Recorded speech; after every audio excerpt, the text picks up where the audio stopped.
Hello dear student, मैं मनोज शर्मा आपके अपने YouTube channel maths planet institute पर आपका हार्दिक स्वागत करता हूँ। लास्ट लेक्चर में अपनी थोड़ी सी मिस्टेक हो गई थी, वो मैं आपको सही करवा देता हूँ। तो देखो, लास्ट लेक्चर में हमने एक चीज़ को थोड़ा सा गलत कर दिया था और वो अपन पहले सही कर रहे थे उस चीज़ को, लेकिन वो लास्ट में थोड़ा गलत हो गया था। क्योंकि अभी बताता हूँ, देखो मैं कहाँ गलती कर दी थी।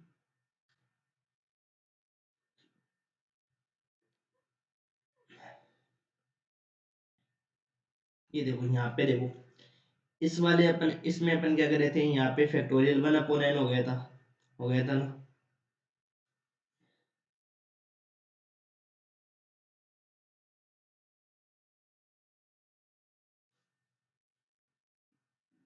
यहाँ पे देखो, हमने इस वाली चीज को गलत कर दिया था।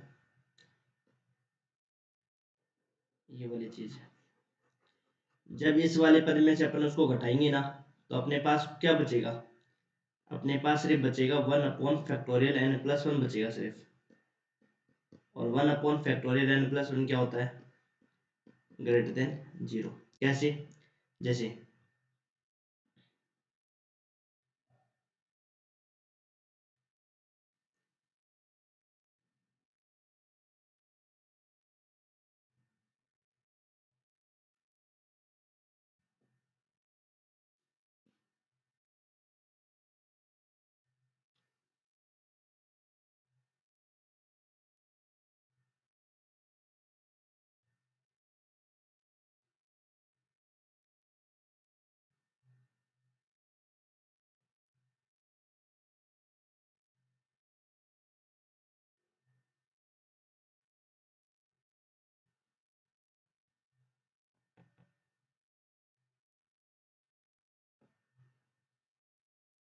देखो, जब इसमें से अपन घटाएंगे ना, ये वाली टर्म्स देखो, ये वाले टर्म्स देखो, यहाँ पे ये घट जाएगा ना, सिर्फ यहाँ पे क्या बचेगा? ये वाला टर्म्स बचेगा सिर्फ अपना। हमने ये वाला यहाँ तक सही किया था, ये वाला कैंसिल आउट हो जाएगा उससे, और ये वाला टर्म्स अपने पास बच जाएगा। ठीक है, तो ये सुधार कर लेना आप, और सही है अपना।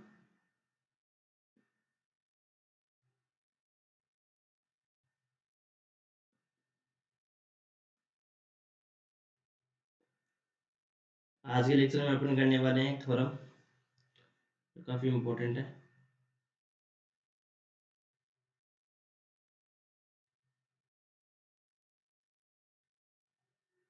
तो देखो, इस थ्योरम का प्रूफ करते हैं अपन, फिर इसके बाद में एक इम्पोर्टेंट एग्जांपल करने वाले हैं। इजी सा प्रूफ है। ये कह रहा है कि यदि अनुक्रम x है ना, अभिसारी अनुक्रम है ना, तो उसका मोड वाली जो सीक्वेंस होगी ना, वो भी कैसी होगी? अभिसारी ही होगी। परंतु इसका विलोम है वो सत्य नहीं है। यदि मान लो कोई सीक्वेंस है x n, यदि ये कन्वर्जेंट है ना, कन्वर्जेंट है, तो इसका जब अपन मोड लेंगे, इस सीक्वेंस में क्या लेंगे अपन? मोड लेंगे ना, वो भी क्या होगी? कन्वर्जेंट ही होगी। लेकिन इसका विलोम है वो सत्य नहीं है। यदि मान लो किसी कन्वर्जेंट सीक्वेंस का, जैसे मोड वाली कोई सीक्वेंस है और वो कन्वर्जेंट है, तो एक्स एन का कन्वर्जेंट होना आवश्यक नहीं है। ये अपन को प्रूफ करना, कन्वर्जेंट होना आवश्यक नहीं है, ये अपने को प्रूफ करना है। ठीक है, यदि कोई सीक्वेंस एक्स एन है, वो आपके पास क्या है? कन्वर्जेंट है, तो उसका मोड भी क्या होगा? कन्वर्जेंट होगा। मोड में यदि कोई सीक्वेंस होगी तो भी वो कन्वर्जेंट होगी। लेकिन यदि मोड ऑफ एक्स एन, यदि कोई कन्वर्जेंट सीक्वेंस है, तो एक्स एन का कन्वर्जेंट होना आवश्यक नहीं है। ये अपने को क्या करना है? प्रूव करना है।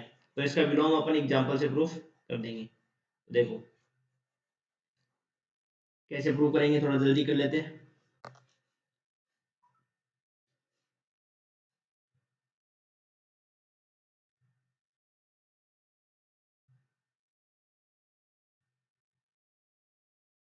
माना अनुक्रम एक्स एन अभिसारी अनुक्रम है, अभिसारी अनुक्रम है, तो उसकी सीमा होगी कोई ना कोई।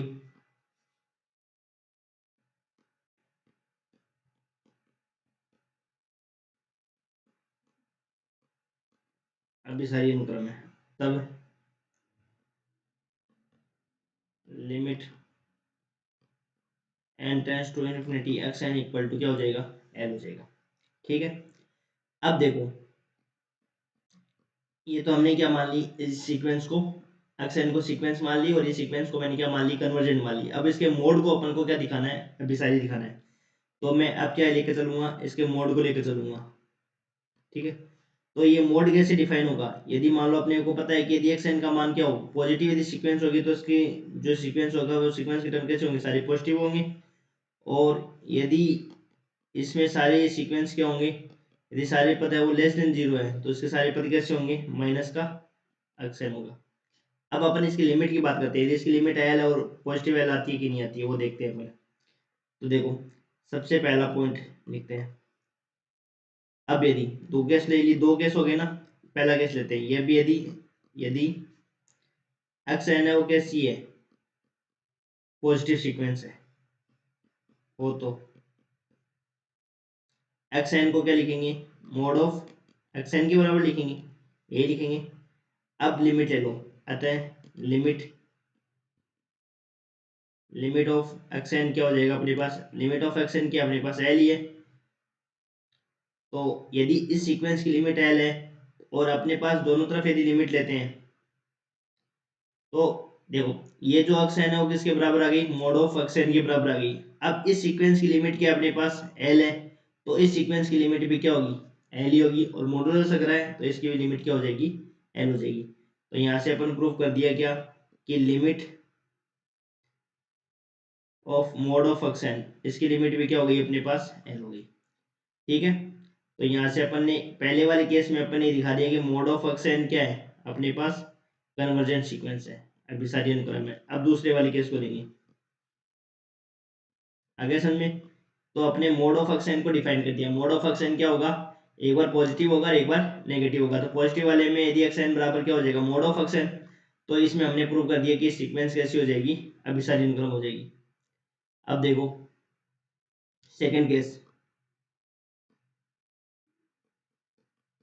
सेकंड केस में क्या होगा बताओ, यदि यदि एक्शन है वो लेस देन क्या हो, जीरो हो, तो मोड ऑफ एक्शन किसके बराबर हो जाएगा, माइनस एक्शन की। अतः लिमिट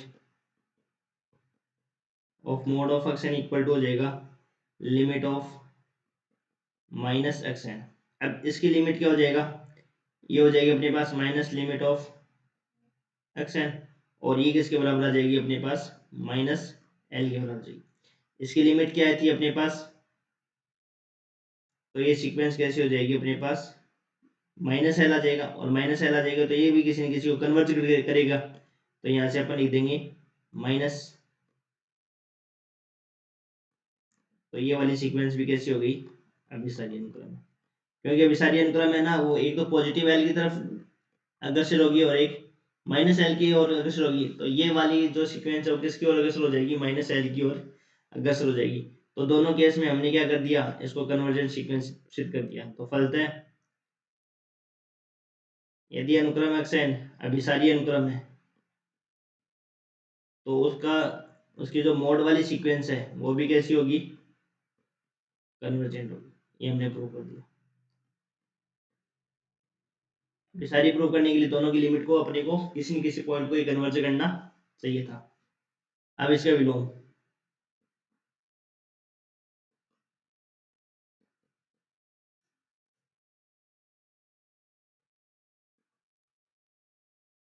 कन्वर्सली कन्वर्सली हम देखो कैसे प्रूव करेंगे। यदि अनुक्रम एक्सएन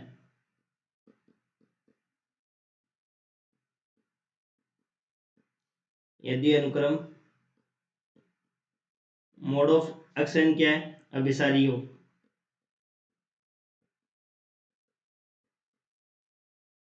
तो अनुक्रम एक्शन का अभिसारी होना आवश्यक नहीं है।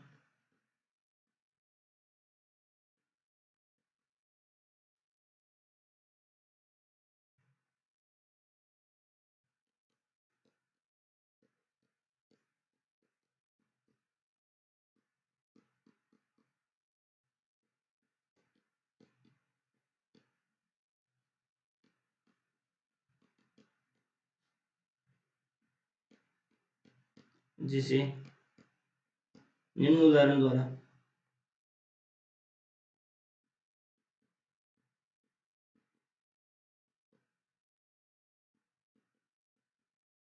स्पष्ट किया जा सकता है, जिसे अपन क्या कर सकते हैं, निम्न उदाहरण के द्वारा स्पष्ट कर सकते हैं। अब देखो एग्जाम्पल लिख रहे हैं अपन, एक एग्जाम्पल लिख रहे हैं अपन, मोड ऑफ एक्स एन है वो अभिसारी होगी।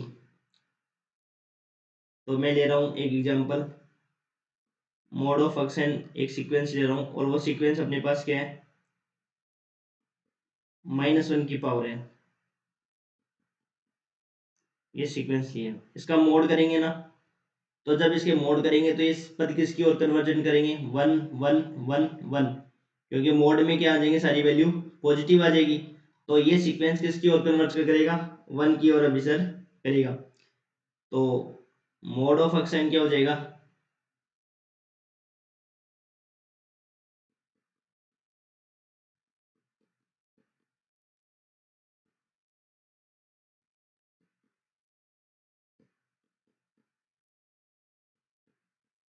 एक को अभिसरत होगी। अतः मोड ऑफ एक्शन तो क्या हो जाएगी, अभिसारी अनुक्रम।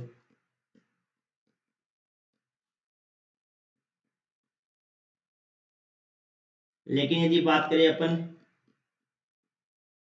एक्शन अनुक्रम की, जो अपने सीक्वेंस लिए वो तो हमने क्या लिया, मोड वाले में लिया है, तो मोड के विदाउट लेंगे तो ये हो जाएगी अपने पास -1 की पावर n, और -1 की पावर n लेने के कारण ये सीक्वेंस कैसे आएंगे, ये टर्म इसमें -1 आएगा, +1 आएगा, -1 आएगा और +1 आएगा, इस प्रकार आएंगे। तो ये सीक्वेंस कैसी होगी, जो कि -1 तथा 1 के बीच में मध्य दोलन करेगी।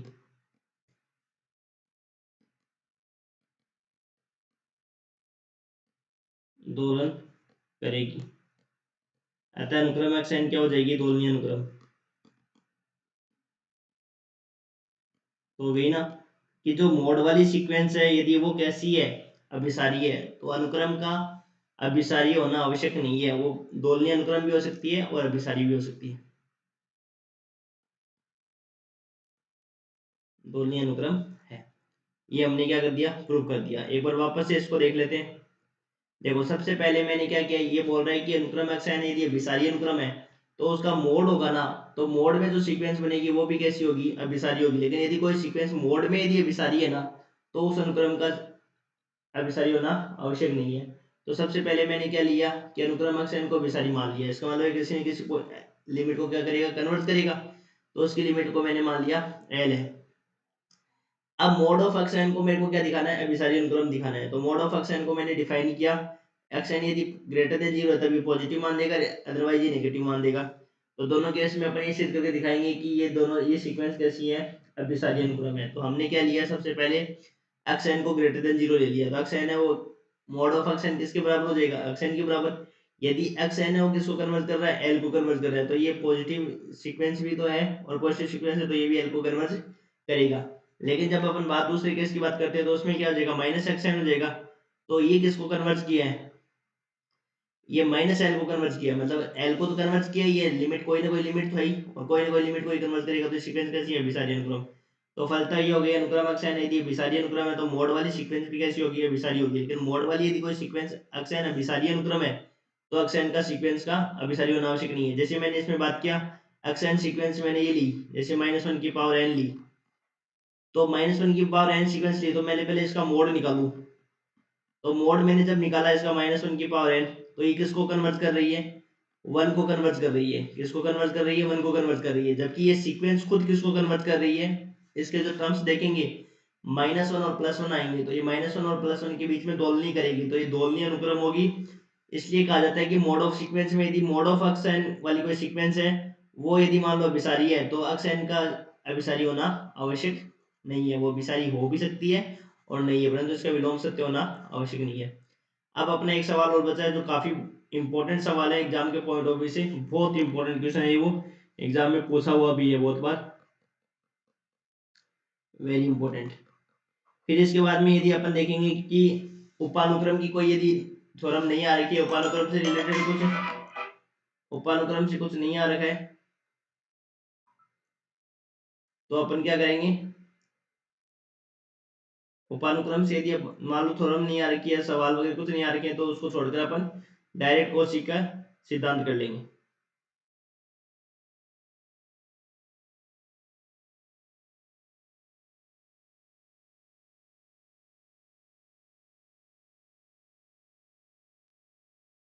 ठीक है, तो देखो इस वाले चैप्टर को अपन इस वाली एक क्वेश्चन और कर लेते हैं जो काफी इंपॉर्टेंट है।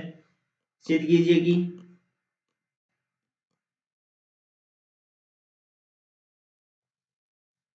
एक मिनट में आ रहा हूँ।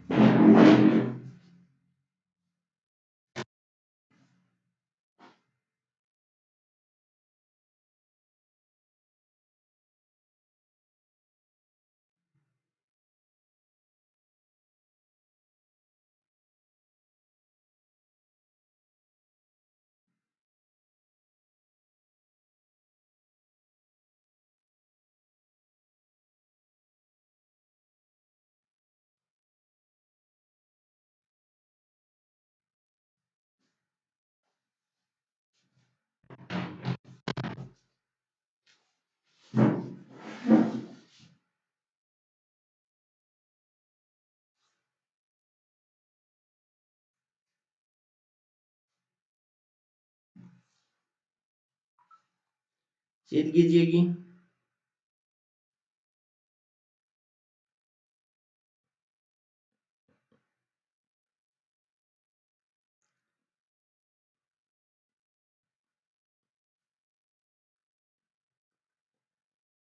n की पावर n 1/n एक को विस्तृत होती है। ये वाला क्वेश्चन बहुत ही इंपॉर्टेंट है, देखना इसको ध्यान से, इसको समझना, इस क्वेश्चन को कैसे हम करेंगे। अब जैसा तो होता है, ये क्वेश्चन भी पूछा हुआ है आपके सॉल्व पेपर में, देखना। देखो मैं आप सोचोगे कि सर इतनी लंबी क्लासें ले रहे हैं, उसका कोई सेंस नहीं है। सेंस है उसका, क्योंकि आपके जो सॉल्व पेपर में जो क्वेश्चन दे रखे हैं ना, वो सारे क्वेश्चन मेरे वाले नोट से आपको मैच करेंगे, क्योंकि मैंने वो सारे क्वेश्चन आपको करवाए हैं जो सॉल्व पेपर में आपके हैं। इसलिए आपको देखो हर चैप्टर में मेहनत तो करनी पड़ेगी। अब आप सोचो कि अब मेरे को ऐसे ही नंबर मिल जाए, तो वो तो पॉसिबल है नहीं। हर एक चैप्टर के बीच में आपको मेहनत करनी पड़ेगी, और साथ में मैं आपको मेहनत कर रहा हूँ, तो आपको तो कोई जोर ही नहीं आ रहा है। सारे क्वेश्चन मैं आपको करवा रहा हूँ, सारे एग्जाम्पल, सारे थ्योरम्स करवा रहा हूँ, फिर आपको रिवीजन करने में जोर आता है, तो उसका तो मैं क्या ही कर सकता हूँ। अब आपकी जगह तो एग्जाम तो मैं तो देने वाला हूँ नहीं, आपको एग्जाम तो आपको ही देना है। पढ़ना भी आपको पड़ेगा, मेहनत भी आपको ही करना पड़ेगा, लिख लिख के याद भी आप ही को करना पड़ेगा। हाँ, बस मैं आपकी आपकी हेल्प कर सकता हूँ कि भाई आपको मेटर अवेलेबल करा सकता हूँ, आपको मैं जितनी मेरे से हेल्प होती है उतनी मैं आपसे की हेल्प कर सकता हूँ। फिर भी कुछ बच्चे हैं वो वीडियोस देख लेते हैं पर चैनल को सब्सक्राइब नहीं करते हैं। आपको ये नहीं कि भी आपका चैनल भाई सर की कुछ हेल्प होती है, सर को मोटिवेशन मिलता है, तो हमें चैनल को सब्सक्राइब कर दे। तो चैनल को ज़्यादा से ज़्यादा अपने फ्रेंड के साथ शेयर करो और चैनल को सब्सक्राइब करो। अब एक बात और बता देता हूँ, कोशिश रहेगी मेरी, यदि फोर्थ सेमेस्टर या फिफ्थ सेमेस्टर, फोर्थ, फिफ्थ और सिक्स सेमेस्टर, इन सारे सेमेस्टर में मैं आपकी हेल्प करने की कोशिश करूंगा। ये मान लो आपका जब तक सिक्स सेमेस्टर तक आपकी जो अभी एग्जाम है, सिक्स सेमेस्टर तक आपकी जो क्लासेज हैं, उन सारी क्लासेज को मैं देने की कोशिश करूंगा, आपको सारा मैटर अवेलेबल करवा दूंगा। बस आप चैनल को सब्सक्राइब करो, फ्रेंड्स के साथ शेयर करो, और मैं ये चाहता हूँ कि हर एक बच्चे तक वो शिक्षा मिलनी चाहिए। ठीक है,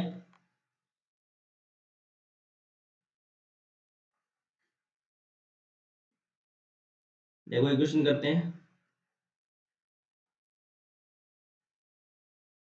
अब देखो ये क्वेश्चन बहुत इंपॉर्टेंट है, इस क्वेश्चन को ध्यान से समझना।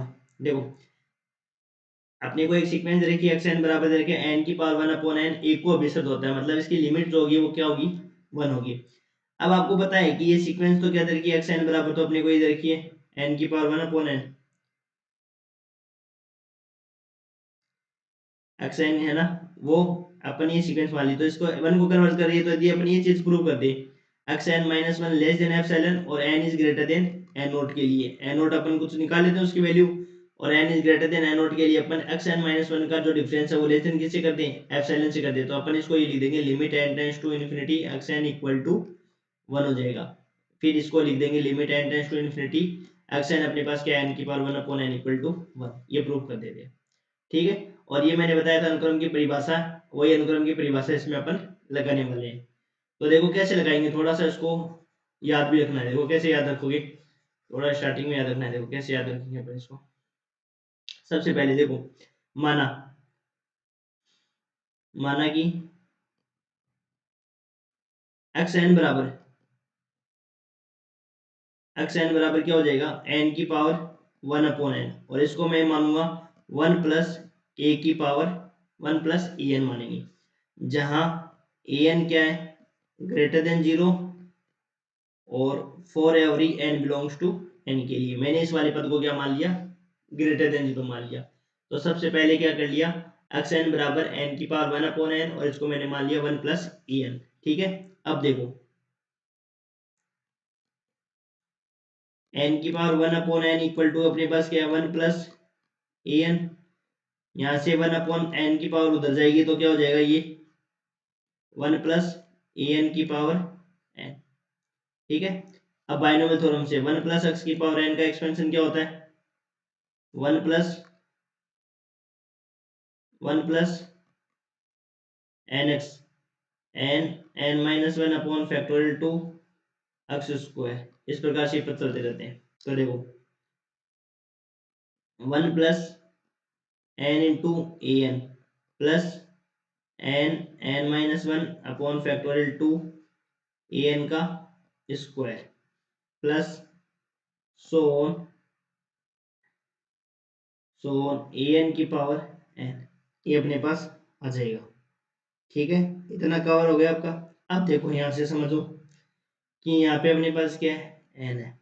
ठीक है, अब इसमें क्या होगा, देखो कि ये वाला जो पद है ना, एन का मान यदि मान लो मैं ग्रेटर देन क्या लेता हूँ, ये फॉर एवरी एन के लिए है।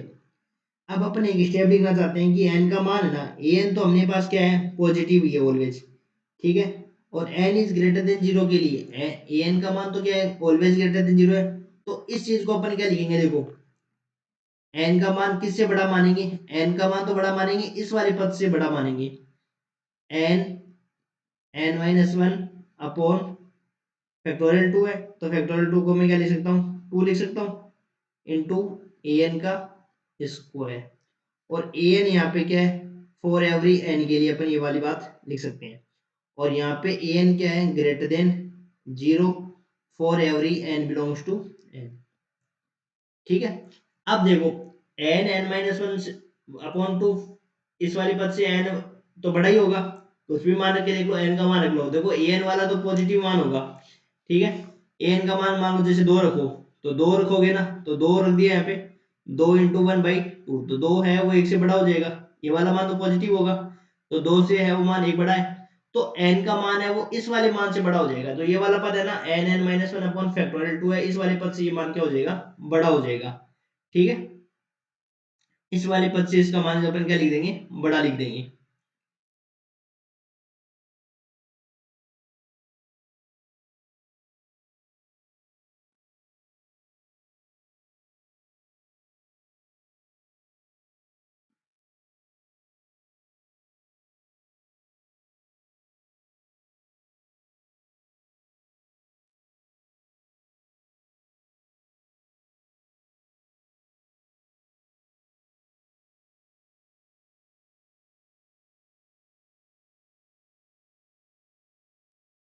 तो देखो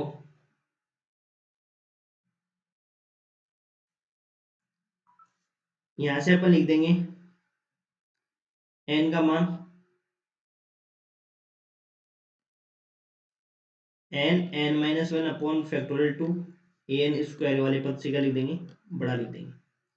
ठीक है, अब देखो अपने को क्या रखना है, ए एन स्क्वायर वाले पद को उधर रखना है और सारे पद को इधर भेजेंगे, तो ये हो जाएगा 2n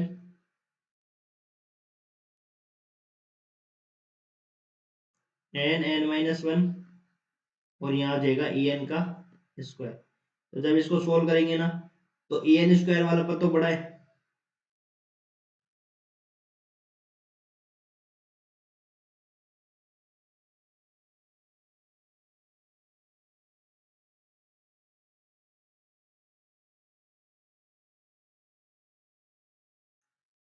अच्छा सॉरी, यहाँ पे एन का स्क्वायर है ना,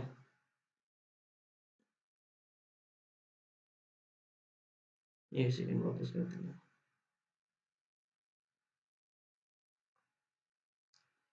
ये टू इधर आ जाएगा, 2n/n n-1, और ये ग्रेटर देन आ जाएगा an का स्क्वायर से।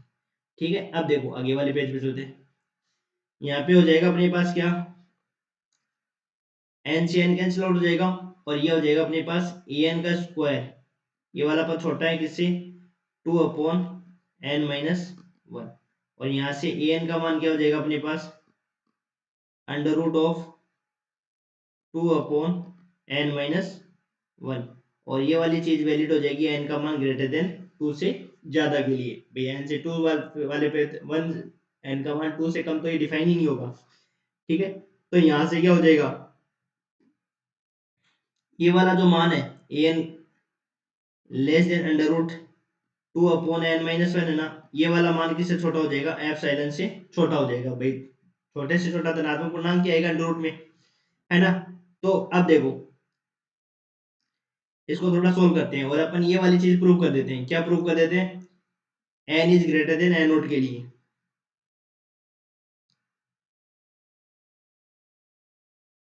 इसका संख्यात्मक मान ले लो अपन, numerical value, √2n-1 less than epsilon, और ये वाला मान हो गया अपने पास en का मान क्या हो गया, लेस देन एप्सिलॉन। ठीक है, अब अपन इसको प्रूव करेंगे। देखो √2/n-1 greater than less than, sorry less than किससे, एप्सिलॉन से लेस देन है। अब अपन इसको n is greater than n note की फॉर्म में इसको लिखेंगे। तो देखो √2 less than √n-1 into epsilon, square कर दो बोथ साइड, तो ये हो जाएगा n-1 इंटू एप्सिलॉन का स्क्वायर, तो ये आ जाएगा 2/एप्सिलॉन का स्क्वायर लेस देन n-1, तो 1 जोड़ देंगे, तो ये बन जाएगा अपने पास क्या, n is greater then 2 plus epsilon, या 2/एप्सिलॉन का स्क्वायर प्लस 1, ये अपने पास किसकी वैल्यू आ गई, n नोट की वैल्यू आ गई। ये जो वैल्यू आ गई है ना, वो किसकी वैल्यू आ गई, n note. n is greater than n naught के लिए mode of f en less than किससे हो गया, एप्सिलॉन से छोटा हो गया, छोटा हो गया ना। इसका मतलब en जो सीक्वेंस है, उस जो भी इसकी en है, उसकी लिमिट आपके पास वो वाली टर्म्स हो जाएगी, xn-l होता है ना। तो देखो जब एप्सिलॉन इज ग्रेटर देन 0 के लिए there exist n naught greater than 2/एप्सिलॉन प्लस 1 बिलोंग्स टू n, ताकि मोड ऑफ en होगी से छोटा हो गया, less than epsilon, for every n is greater than n naught के लिए। अब अपने पास देखो अक्स n क्या रखी थी, अक्स n बराबर था अपने पास n की पावर 1/n, और ये था अपने पास 1 प्लस en था। अभी an की वैल्यू यहाँ से क्या हो जाएगी बताओ, an की वैल्यू हो जाएगी अपने पास अक्स n-1 लेस देन एप्सिलॉन, और यहाँ से हो जाएगा for every n is greater than n naught के लिए। तो इसका मतलब ये हो गया कि यहाँ से हो गया limit n tends to infinity x n किसकी ओर टेंस हो जाएगा, 1 की ओर टेंस हो जाएगा, और यहाँ से हो जाएगा अपने पास एक्स n की वैल्यू क्या, अपने पास n की पावर 1/n इक्वल टू, ये हो गया अपने पास। ये सब्जेक्टिव करना होता है, इसलिए इस प्रकार अपने सवाल को करेंगे। एक बार इस सवाल को वापस समझा देता हूँ, वेरी इंपॉर्टेंट सवाल है ये। देखो सबसे पहले मैंने क्या किया, एक्स एन बराबर मैंने क्या माना, n की पावर 1/n, इसको मैंने लिख दिया 1 प्लस en लिख दिया। ठीक है, जहाँ पे n क्या है, ग्रेटर देन 0 और n बिलोंग्स टू n। अपन को ये सिद्ध करना है कि जो n की पावर 1/n है ना, वो 1 को और कन्वर्ट कर रहा है, तो 1/n को कन्वर्ट कर रहा है, तो अपन इस प्रकार से सीक्वेंस की डेफिनेशन लगाएंगे यहाँ पे। तो हमने क्या किया, n की power 1/n equal to 1 plus en लिख दिया, यहाँ पे 1/n पावर हटेगी तो वहां पे क्या लग जाएगा n। फिर हमने क्या किया, बायनोमियल थ्योरम से एक्सपेंशन किया। अब इसके बाद की जो स्टेप है ना, ये वाली स्टेप सबसे इंपॉर्टेंट स्टेप्स है, कि n का मान ग्रेटर देन होगा इस वाले टर्म से, सेकंड वाला जो टर्म्स है ना, इस वाले टर्म से बड़ा होगा, n n-1/2 an का स्क्वायर से। फिर हम क्या करेंगे, सारे पद को उधर ले जाएंगे और इधर अपन ए एन का स्क्वायर ही बचेंगे, फिर ए एन का मान अपन यहाँ से निकालेंगे। तो यहाँ से अपन ने क्या किया, ए एन का मान निकाल लिया, ये वाला मान आ गया और ये मान किससे छोटा हो जाएगा, एन का मान जैसे ही 2 से बड़ा रखेंगे तो अंडर रूट का मान है वो एप्सिलॉन से क्या आ जाएगा, छोटा हो जाएगा। फिर हम क्या करेंगे, n is greater than n naught के लिए अपन वैल्यू निकालते हैं ना, तो इसको हमने लेस देन एप्सिलॉन, इसको जब हमने सोल्व किया तो ये आ गया अपने पास एन नॉट की वैल्यू आ गई। और उसके बाद में अपन इसको प्रूव कर दिया कि जब एप्सिलॉन इज ग्रेटर देन 0 के लिए एन नॉट का मान ये वाला होगा और ये बिलोंग्स किससे करेगा, नेचुरल नंबर से, ताकि ए एन का जो संख्यात्मक मान आ जाएगा वो लेस देन किससे आ जाएगा, एप्सिलॉन से छोटा हो जाएगा for every n is greater than n naught के लिए। फिर अपन ने एक्स एन बराबर किया था 1 प्लस ई एन, और एन की वैल्यू यहाँ से निकालेंगे तो 1 इधर आ जाएगा, x n minus 1 less than किसे हो जाएगा, एप्सिलॉन। इस वाली चीज से अपन क्या लिख सकते हैं, ये पूरी डेफिनेशन बन जाएगी। ये देखो कि एन का मान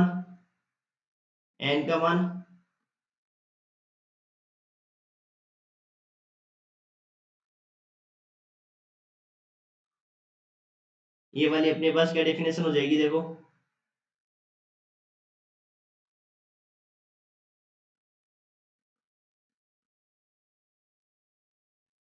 N is greater than n naught के लिए एक्स एन माइनस 1 का जो डिफरेंस है वो लेस देन एप्सिलॉन, और ये जो डेफिनेशन बन जाएगी वो ये बन जाएगी सीक्वेंस की डेफिनेशन बन जाएगी, अनुक्रम की परिभाषा बन जाएगी। अनुक्रम की परिभाषा होती है ना, एप्सिलॉन इज ग्रेटर देन 0 के लिए for every n is greater than n naught के लिए, n naught belongs to n such that x n और एल का जो डिफरेंस है वो लेस देन क्या हो जाएगा, epsilon, for every n is greater than n naught के लिए। तो यहाँ से हो जाएगा फिर limit n tends to infinity x n equal to, ये डेफिनेशन पड़ी थी ना अनुक्रम की सीमा की परिभाषा, तो इस सीमा की परिभाषा से हमने इसको प्रूफ कर दिया। अब लगभग आपके एग्जांपल्स हो गए हैं। अब आप कहोगे उपानुक्रम कराना है तो उपानुक्रम के क्वेश्चन देख लेना, उपानुक्रम के क्वेश्चन आ रखे हैं तो क्वेश्चन करवा दूंगा, अदरवाइज मैं कोशी का सिद्धांत करवाऊंगा जो काफी इंपॉर्टेंट आता है, पूछते हैं एग्जाम में। ठीक है, थैंक यू।